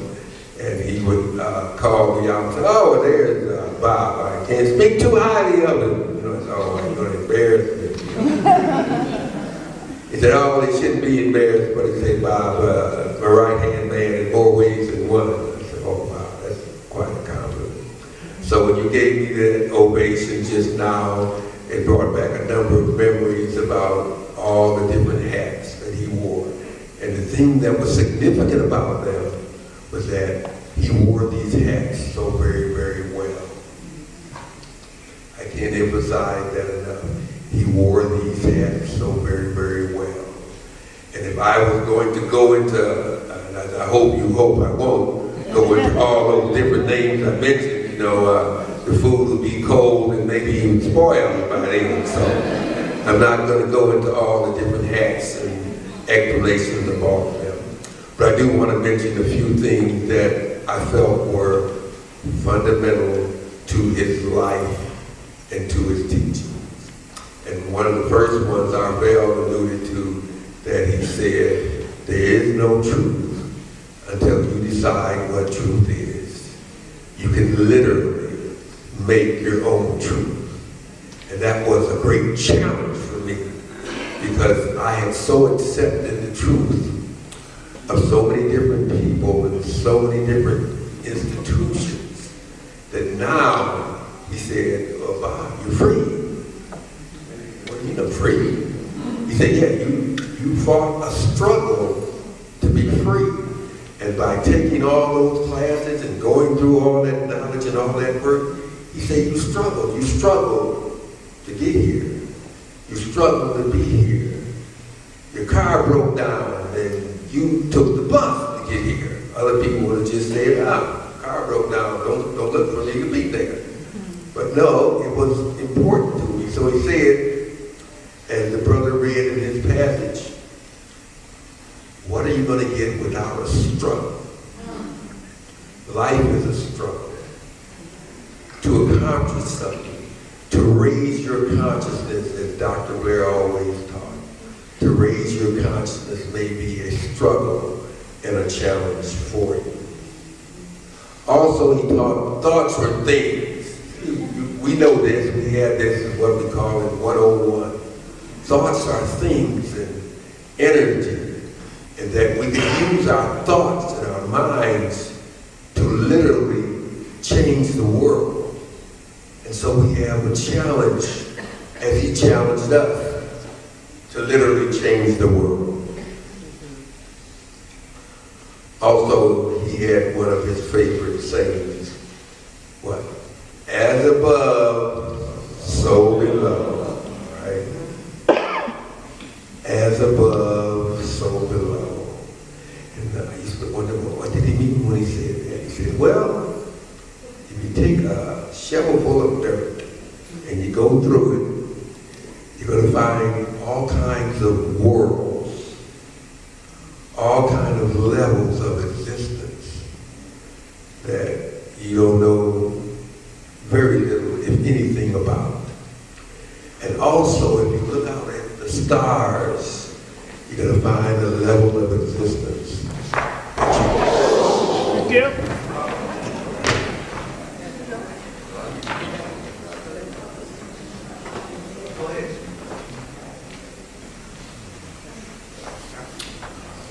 you look at the stars,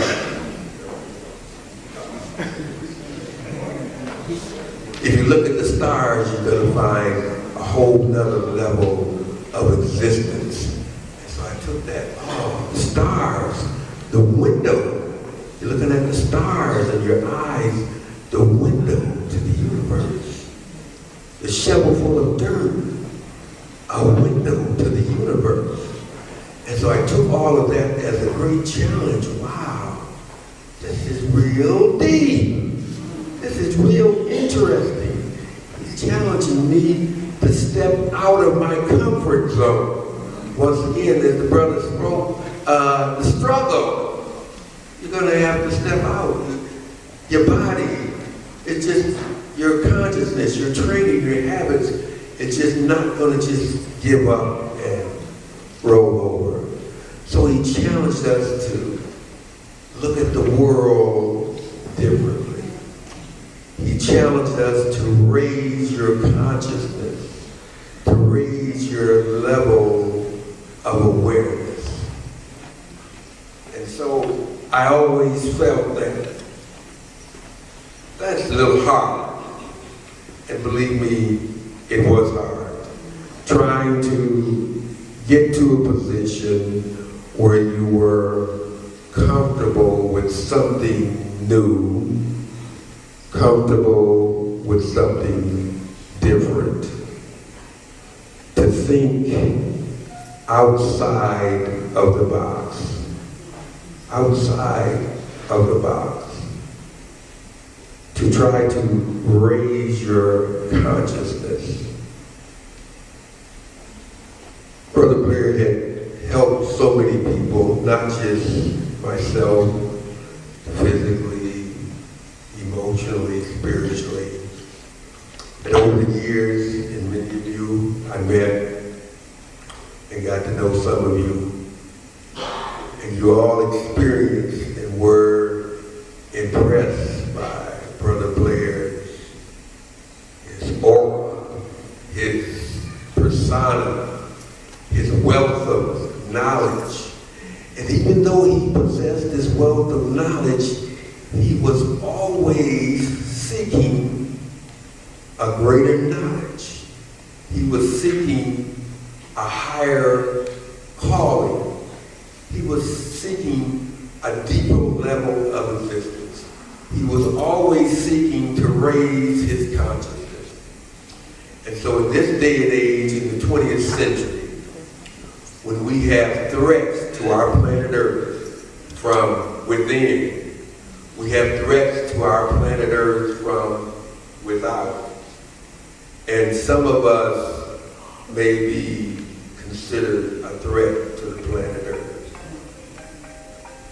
So Brother Blair said we have to continually re-examine our position. We have to continually raise our consciousness. And of course, we don't need to go into any details, but we know that our planet Earth, as he taught, is a living being. It's not just a piece of rock, as some of us like to think, but it's a living being. And our consciousness, our state of existence, our mental well-being, our physical well-being are directly tied to the planet Earth. And as our planet Earth is evolving and changing, we have a challenge. We have a challenge to keep up with that change, to help the Earth make its change, to help the Earth make its ascension. We all seek a higher calling. We all seek to improve ourselves physically, financially, or whatever. But to accept the responsibility for directly helping or hurting our planet Earth, to me, was a heavy one. And so when he laid that on the class, a lot of people just said, well, there are a lot of things wrong in life, and I made some mistakes, and now I'm going to be held accountable for the whole entire planet Earth and what I've done. And so Brother Blair just said kind of, well, yeah, Yeah. We thought, the class and a number of us, made some objections, said, well, I have a lot of responsibility. We got family, we got jobs, friends, houses, and all kind of careers, and everything that we're trying to maintain. We're trying to uplift the black community. We're trying to uplift people, do a lot of things. And now you're going to add on the responsibility for the planet Earth. That was a heavy one. But he assured us that we were capable of accepting that responsibility, and that as a part of raising our consciousness, that we had to be conscious of the planet Earth that we exist on. The planet Earth that helps to give us life. I mean, if we leave here in the physical form, we're going to have some other means of dealing. So therefore, this was one of the heaviest things that he ever put upon me, was a responsibility to help our planet Earth. And we're supposed to reciprocate as our planet Earth is helping us, so we're supposed to help our planet Earth. And so we all asked the question, well, how exactly can we help our planet Earth? And Brother Blair had a number of ways that you could help your planet Earth. Of course, one of them was make a contribution to the Metaphysician so that we could go stronger and help our planet Earth. Some people say, well, gee, that was a little different perspective on it. But there are many other organizations, the brother on the end, trying to establish a school and other things to help people. There are many ways you can contribute to our planet Earth. But the first way we have to do is to get our consciousness in order. We have to be ready to raise our consciousness. We have to accept that thoughts are things and that we are responsible not only for our actions, but you're responsible for your thoughts. That's another heavy one that it laid on. Oh my God, I already felt bad enough and everything. And now, the planet Earth wasn't enough, and now I'm responsible for my thoughts even? Oh, wow, what a challenge that was. But Brother Blair, he did it so lovingly and so gently, a little gentle about it and very patient, Other things, he could get kind of a hard line and say, oh no, don't compromise in this. You got to consider this. And so he didn't force us to do things. This is the other thing about a great leader. He didn't force you to do anything. He never commanded us to do anything. But he tried to teach us. And he did teach us to show what was best. And as Arvell mentioned and said, well, I got the mop and cleaned up. Other people said, oh, no, I'm not going to do that. But in view of Dr. Blair's position and his status and how much respect and love that I had for him, I considered it an honor. I considered it a privilege to clean up behind him. I didn't consider it a duty. I didn't consider it something that I don't brag about it. Arvell had mentioned it. I would have never mentioned it. Because I didn't want anybody to think, oh, Bob, he's bending over backwards. No. But if you really love someone, and you respect them, and you really hold them in the highest esteem, you can do a lot of things for that person that you might not want to normally do. And not consider it as a task. I never considered it a task. I never considered it a burden. I never wanted any medal or any help that I could have given to him, because I felt that I knew so many hundreds and thousands of people that I didn't even know that he would tell me about. That when he went to California, when he went to New York, when he went to the East Coast, when he went to Detroit, and I would sit down and always listen and be amazed at the people that he was able to help and the enlightenment that he was able to give. And so it is a challenge for each and every one of you to maybe, as Dr. Blair did, to find someone or to inspire someone to give unconditional love. Unconditional love. We have a hard time with that. Even in marriage, what we say for better or worse, but what happens? When the worst comes, we're gone. We say forever, but forever is mighty short, you know. As long as things are going well, that's pretty much forever.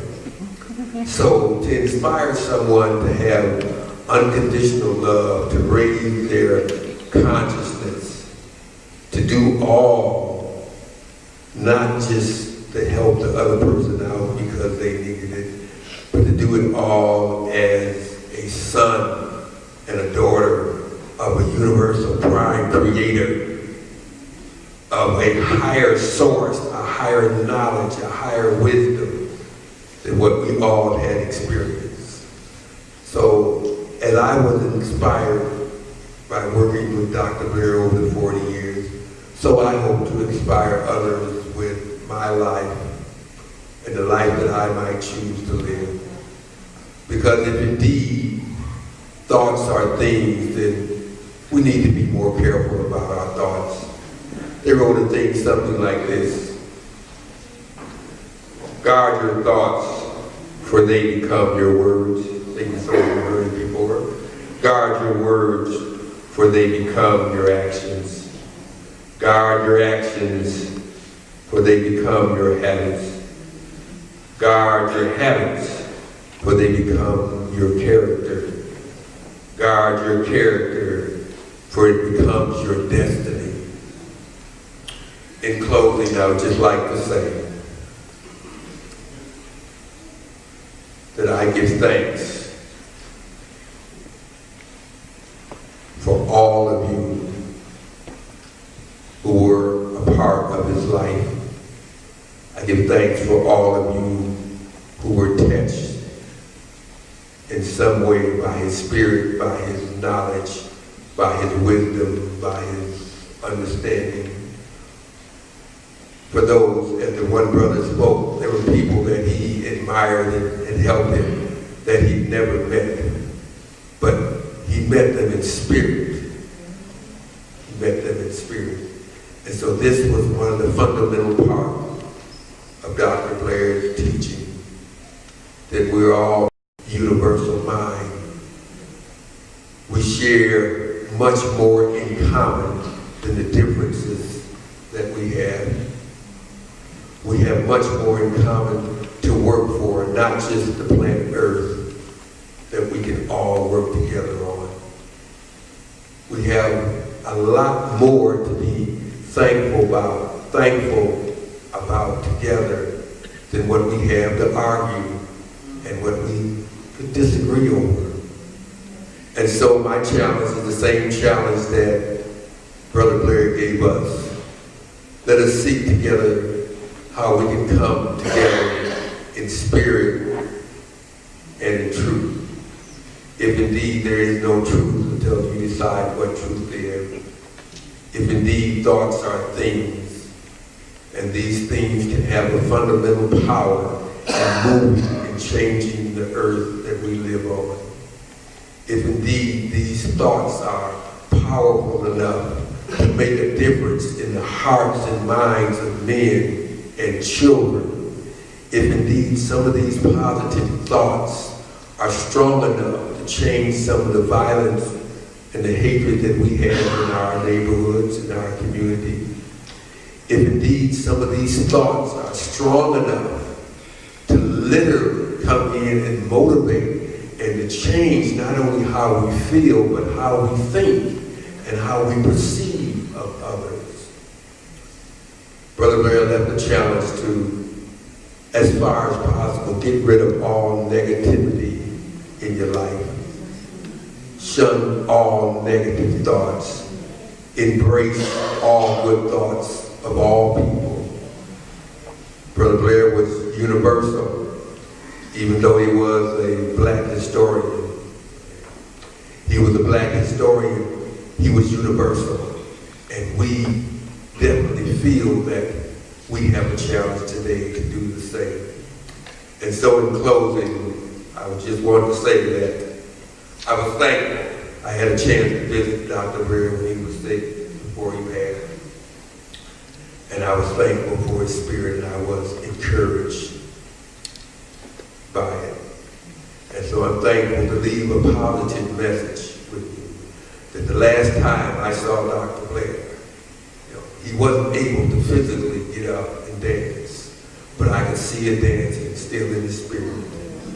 The last time I saw Dr. Blair, he wasn't able to physically get up and thank me for all that I had done, and I told him it was unnecessary, but I could feel it in his spirit that he was doing it. And I remember as he would dance around the dance room floor and around the floor in his house, we have a challenge to let that inner spirit come within us, so that we can say yes when the opportunity comes. Say, hey, will you dance? Say, I hope you dance.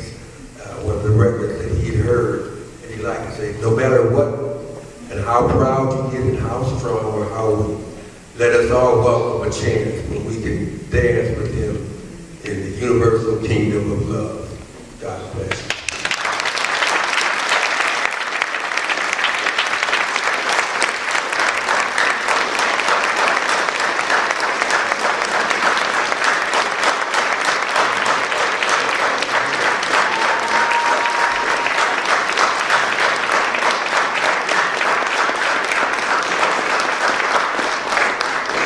Thank you so very much.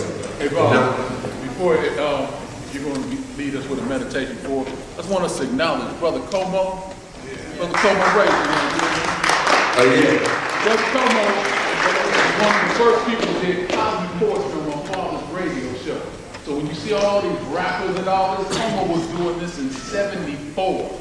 He was bringing one of the first ones, and that was different for a black man to be bringing Cosby meditative poetry to the radio wave. So I just want to acknowledge Brother Como. Yes, Brother Como. Let's give him a hand.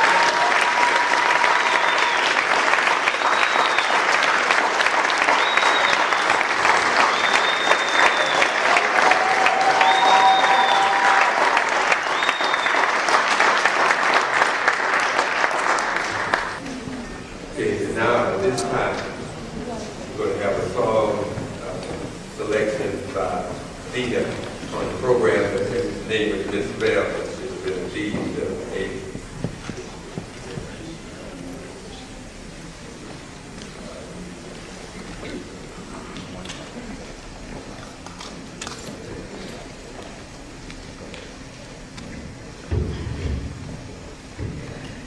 First, giving praises to the Creator that created all of us. All of us are here because of creative creators.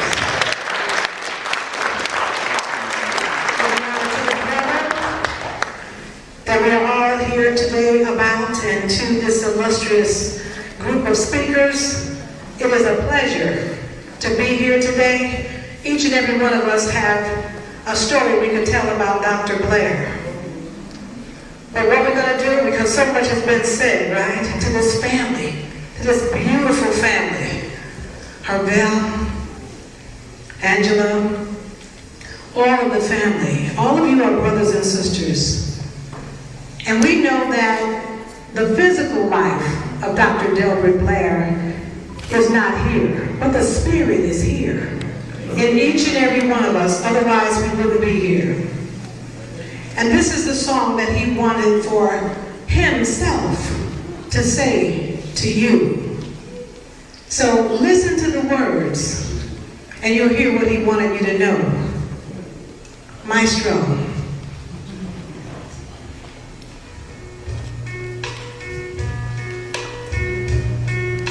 And now the end is here, and I have faced the final curtain. My friends, I'll say it clear, I'll state my case, over which I'm certain. I've lived a life that's full. I've traveled each, almost every highway.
to think that I did all that, and may I say, and not in a shy way. Oh, no, no, no. Oh, no, not me. I did it my way. For what is a man? What has he got?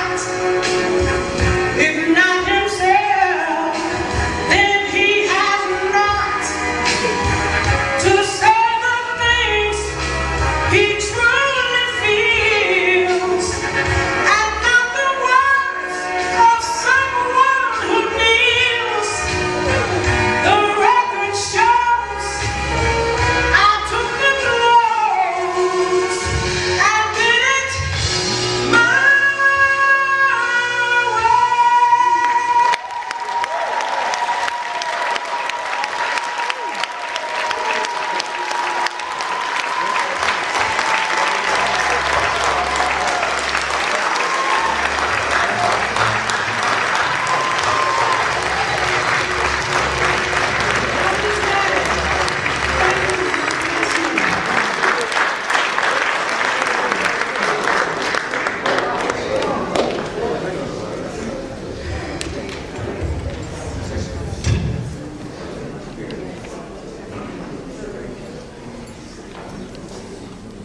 Thank you so very much. Was that a beautiful thing?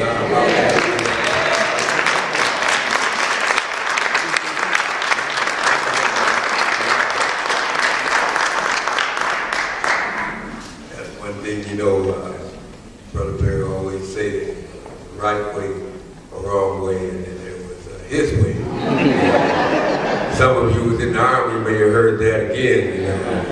Right way or wrong way in the Army way, but right way and the wrong way, the way of the Creator, the way He tried to eventually change it, which I like that. Okay, now at this time, the family is going to make all acknowledgments at a later time. Was there any other acknowledgments that we need to make at this time? Okay, then we're going to all stand for the universal prayer. It's located on the back of your program. We're going to recite it all together. And already, let me know.